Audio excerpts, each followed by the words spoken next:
Hello, fellow robots out there in Internet Land. I am Silvertron, and welcome to the next episode of Titancraft Season 8 here on Tango Tech's Patreon server. And as always, guys, if you want to join me and this amazing community, all the information you need is down in that description for Tango Tech's Patreon page. So follow the link, sign up. It's great. People still joining. We're like 4 months in now, and there's still crazy amounts of people. Crazy amounts of people joining every week. It's fantastic, and you too can be one of those people. So, as promised, if you watched my last episode, which if you didn't, just hit pause, go ahead and go back, and then watch this one. I am literally standing in the exact same spot with the exact same everything on me, recording this next episode because life is getting in the way. I've got some personal stuff coming up in the very near future, and I needed to kind of condense my recording schedule and do more episodes in a shorter period of time so I can release them when I'm super busy in the next few weeks. So, that's what I'm doing. And I apologize. No, I don't, because life. You can't apologize for life. Nobody can. But last episode, we did this. This is the gate room for our Atlantis city in the Pegasus Galaxy in the Stargate universe. You know, we've been building this platform out here for many, many months now, is what it is. It feels like weeks, but it's absolutely months. And I finally kind of revealed in last episode what we're doing. This is the lost city of Atlantis from the Stargate universe. So essentially what happened was a team of explorers from Earth entered the Stargate, not a nether portal, it's a Stargate, and they arrived here in the Pegasus Galaxy in the city of Atlantis. So in this room we've got, you know, Stargate control and city control. We got a little conference room up there, and then my favorite thing in this whole building, favorite thing is the Puddle Jumper Bay. Very hard to say very fast, but bam, here we go. This is honestly an amazing room. It's so just pretty to look at. No functionality whatsoever. This is all lore building for our city. If you didn't watch my last episode, you should go do that. But if you didn't, these ships are designed to go through the Stargate. So it can hold like a crew of like 6 or so. The ships will come down to the middle here. Ships, aka puddle jumpers. And they will traverse the Stargate to explore the rest of the Pegasus Galaxy. So yeah, a little bit of lore building, a little bit of that. But today, I have other plans. We will not be at our building. It'll probably be within earshot, but we are going to be traveling all over our city today. There is a lot of things I need to do today. It's kind of one thing. I just need to do it many, many times. And then it gave me an idea when I was planning this episode out to do something back at our central tower. So we will revisit it. I lied. I didn't lie. I just told half-truths. Anyway, yeah, we have some things to put out here. That is going to involve these guys right here, these beacon beams. We need a lot of them to kind of explain a little bit of the lore and also just to have them around. Even with these two, which is one is haste, one is jump boost. I was running out of jump boost in various parts of the build up there, so I need to strategically place a lot of these beacons. I don't even know how many. No idea how many. So I'm going to make a stop over at our Wither Skeleton farm. Get a whole bunch of skulls, and then go into the nether, and the end, and kill a bunch of withers, so I can get some beacons going. So let me go do that. I'm gonna do it all off camera. I'll come back, and I'll explain some of the logic behind what I'm gonna do today.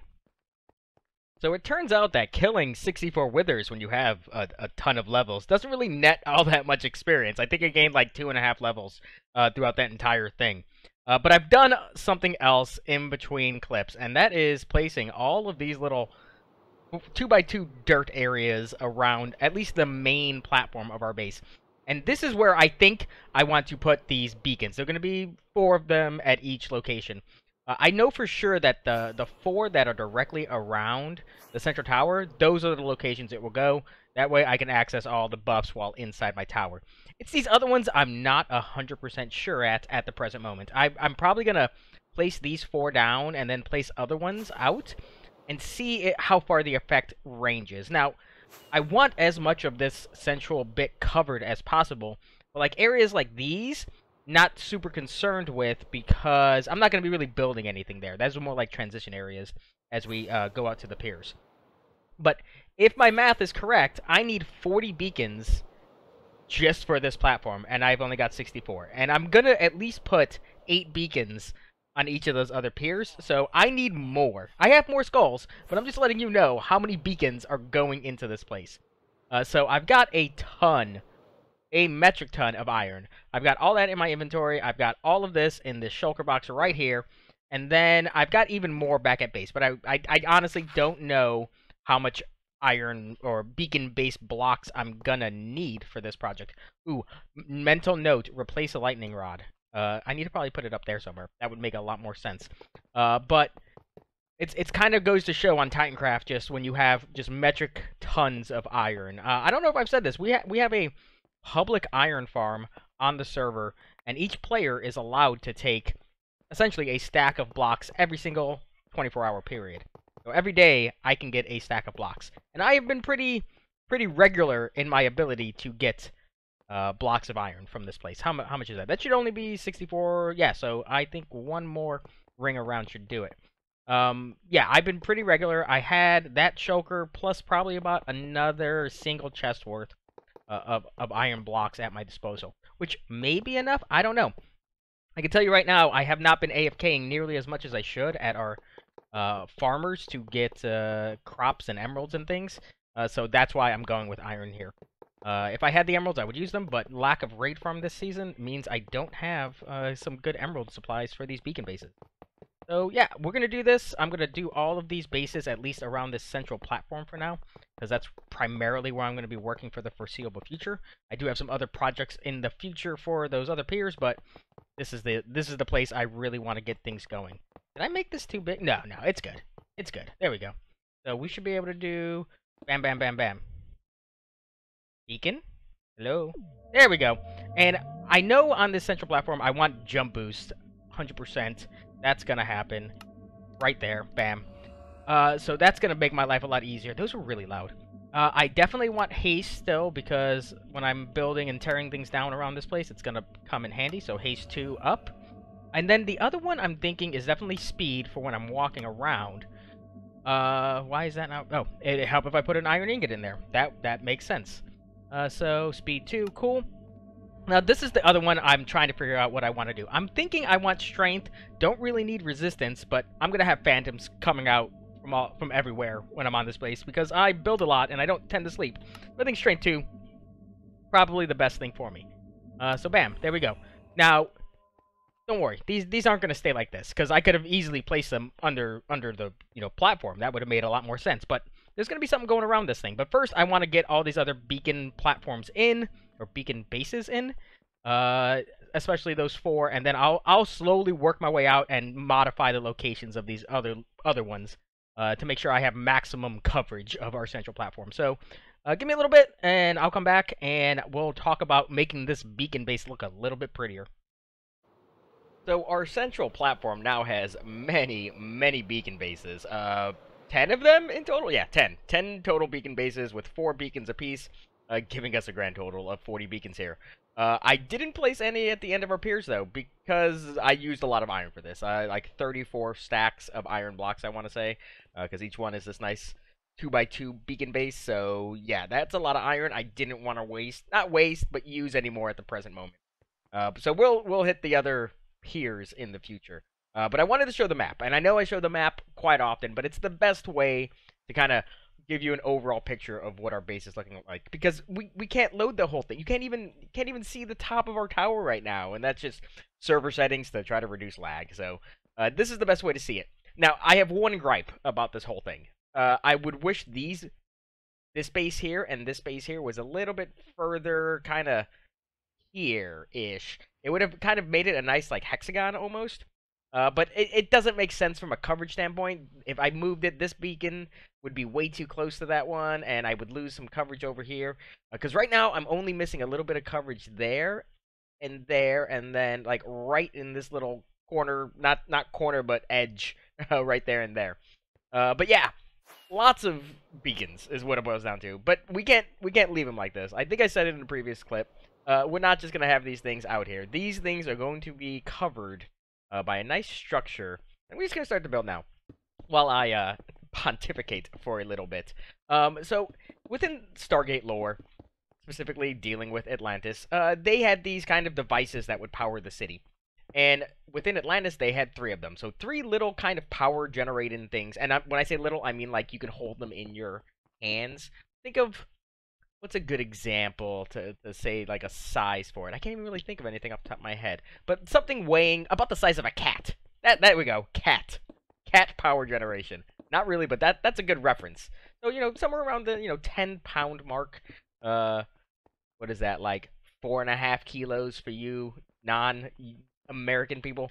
Um, so three of those, and they were all located in that central tower, and they provided power to the entire city. And from a kind of logistical defensive standpoint, that's not very smart because imagine if your power generation is in here and you had no other way of generating power and that tower went bye-bye, your entire city is now without power. So how do you manage that? So I envision these as twofold. All of these are power generating stations showing you where the power is being generated from, but Atlantis also had a shield that covered the entire city. So I think it makes sense that these beams are going up to the sky, reaching a certain point, and then it like cascades down to cover the entire city. Think of the final scene in Harry Potter, the Battle of Hogwarts, something like that, where you got this massive, all the wizards launching their spells into the sky, and then they're randomly just stopping and then forming a shell over Hogwarts. Doesn't make any sense scientifically, because in that case it's magic. In this case, it's pseudoscience. I don't even know pseudoscience, just sci-fi science, if that makes sense. So for each of these kind of beacon bases, I'm gonna do this little kind of decorative facade over them, and it looks really cool. It's kind of like looks like this cool little spiky node. I don't know how else to say it. That covers the whole thing, and they're not all gonna be cyan in color. I think these four that are surrounding our central tower are gonna be cyan, and I'm honestly leaning towards purple for the outer ones, and then eventually the ones that are further out will maybe have different colors. I don't know yet. I haven't fully decided yet. You're asking me questions that I don't want to answer, and you can't make me answer them. So, yeah, I've got to do this. It shouldn't take too long, though. They look really cool, but they're relatively simple. I mean, I've got everything I need in my inventory.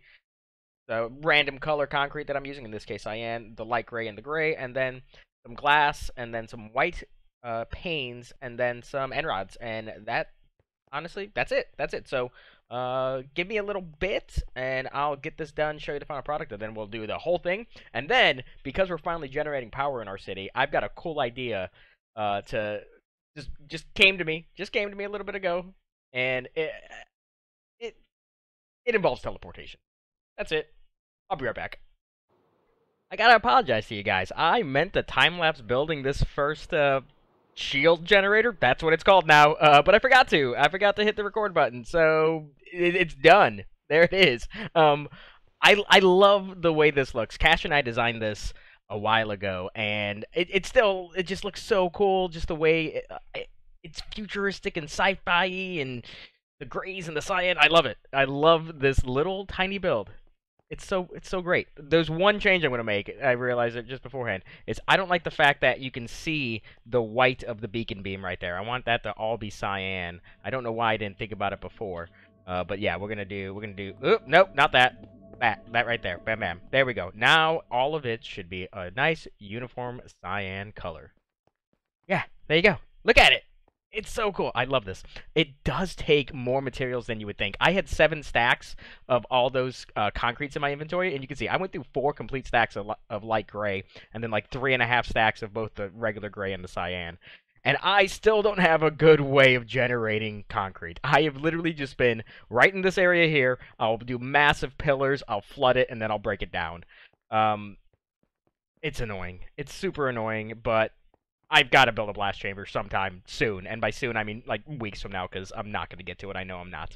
But now I'm gonna do all the other ones. 9 more to go. I think I'm gonna do it the way I always do it. I'm gonna do like sections at a time. Like I'm gonna do like maybe all the light gray stuff on this kind of lower level on all of them, and then I'll fly around and do all the other bits and just slowly work my way up. But like I said, I love this little thing. It's so cool, so fantastic. Get all 9 remaining ones done, and then I'm going to talk about this teleportation thing, because I honestly didn't think about it until like I said, I think I said last episode, I restarted watching Stargate Atlantis, and they've got a whole teleportation thing. Like, there's a little, like, closet thing inside the buildings, and you can teleport to other parts of the city, and I'm like, I have a really... I have a really cool way of doing something like that. It's only going to be within the tower itself, but it's gonna be a quality of life thing for me, and I'll explain that once I get back. The Atlantis Central Hub is now fully powered, ladies and gentlemen, and we have shield technology to defend our city. I know I'm a nerd. Leave me alone, okay? Just leave it, let it be. Let it be, let me be my nerd self. But yeah, I love these things, like I've said before. I'm not 100% sold on the purple. I love the colors of it. I'm just not sure if I like it in contrast with the cyan concrete. But it's going to take a huge act for me to change it now, because I've done it to all 6 of them on the outer kind of perimeter of this central platform, and that would be a pain to change it at this stage. But let's talk about what's next. I've said it. I've said what I'm going to do, and we're going to do some teleportation stuff. Now that our city has power, we can power our teleporters. And I wish I could do more, but redstone being what it is and our server render distance, I just really want to get a teleporter. And by that I mean an ender pearl, like stasis chamber, from our storage room way below ground to the gate room. And I'm going to use this little bit of the wall here. And I haven't done stuff here, guys. I'm sorry. This room was all that mattered. Back here was for later. But I'm thinking about using this wall here and on the opposite side. There is a decent amount of, like, little bit of void space here for me to do a little, small little bubble Vader that I can throw an ender pearl into. And it's because it's on the outside, I can run it really neatly into our storage room down there. And I want it to be, it's probably going to be mostly observers that power this thing, or at least send the signal up, make it easier. And then I'm going to have another dropper to spit out a new ender pearl when I use it, so it's all functional and all that stuff. And then there'll probably be a button or something to do the reverse signal, send it back down. So let me get this first one in. It shouldn't be too much work. A lot of observers. I have tons of them, though, down in our storage room. Do I have room? I don't know if I checked this side yet. I think I have room. Yeah. And bye, terracotta. I'll miss you. Yeah. So let me get at least this first upper level done, and then we'll work on the bottom, and then we just gotta mirror it, and then we'll have 2 of these things for me and Cash to use. So it should be fun. I'll see you in a bit. I just want to say one thing really fast. I hate buttons. They are evil, and they need to be changed. I don't know how they should be changed, but they need to be. I'll explain that in a second. Let me grab an ender pearl really quick so I can show you this. So I spent a little while doing this, mostly because of the button stuff. But I've got a little stasis chamber here, and they're a lot shorter than I thought they needed to be. I remember seeing these a couple seasons ago. I never made one myself, and I thought they went a lot deeper, but this is only 6 blocks deep. Bam. And back there we have another dropper with more ender pearls in it. And the reason why I hate buttons, I'll demonstrate down here. Right now, it's not done. I just have it going down to this floor level here. So a button can send a power through a block, but it doesn't power the block directly. So I was sitting here for a while with another observer right here where this redstone dust is, and it just wasn't working. It wasn't working. I couldn't figure it out. And then I remembered that block doesn't get powered, but it will power adjacent blocks. So once I hit that, it's going to take about 10 seconds to kick in, because it's got to go up a very, very tall observer tower. It will get there eventually. Any second now, actually. There we go. But there's the problem, right there. I get 2 ender pearls out of this thing. And I could design a system, down there especially, that only throws 1 back at me. But I don't know if I can fit one up here for the reverse. There's not a lot of space back here. So for now, I'm just going to deal with that. Because this is easy. This is literally observers, a button, and a redstone dot. So that's that. Now the next thing is, I have an idea of where I want to put this, but now I have to design something that I wasn't intending on designing. And that is in our storage room, in the corners of it. So in the corners, I've got these void spaces, and it's been great for flying in and out of this thing. But now that we have a nice big roof over that thing, we can't do that anymore. So now I can finally utilize this space. Guys, please be quiet. We can finally utilize this space. So I'm going to design a little room for this side and the opposite one over there where the other stasis chamber will be, or teleporter. These are teleporter rooms. Something not too big. It's just going to go maybe a few blocks further out. And I don't think I actually need to go down into my cactus farm. I was worried that I was going to have to go like 20 blocks down. But I think I can fit one of these nicely. I might have to put the soul sand like in where the glass is, but that should be sufficient enough to make this thing work. So I've got some designing to do that I didn't intend. It shouldn't take too long. It's not going to be anything special. It's going to follow the same aesthetic of this room. So give me a little bit longer, and hopefully we have two-way teleportation technology. Two-way teleportation technology. Yep, that's what I said. And I'll see you guys in a bit. Okay, ladies and gentlemen, two-way teleportation technology has been achieved, and that is still very, very hard to say. So I hit the button, It's gonna take a little bit longer than last time, actually, because it's gotta go much, much deeper now. It goes all the way down into our storage room, which is like another 30 blocks farther than when we initially tested this thing. So we should. Oh, there we go. There we go. And we're here. We're in a little room. Like I said, nothing too fancy. Let me reload this thing though. Boop boop. And I did another room on the other side, so that side is all functional too, and the return trip takes just as long, and I'm still not liking this double ender pearl thing that's happening. I gotta figure that out. I gotta fix that. It's a little annoying, but it is what it is. I don't really want to do anything about it at the present moment because my brain is hurting a bit from all the building and things we've done over the last honestly, for me, I've recorded 2 episodes in a week. They're not going to come out the same week because, like I said, life is getting in the way, guys. Life happens. So I'm going to take a couple days break from playing and relax. But hopefully you guys liked today's episode. I know I had a ton of fun doing it. I'm not sure how much utilization we're going to get out of those teleporters, but it's still a cool thing, and I'm glad I did it. And I hope you guys enjoyed it just as much as I did. And until next time, you guys have a good one.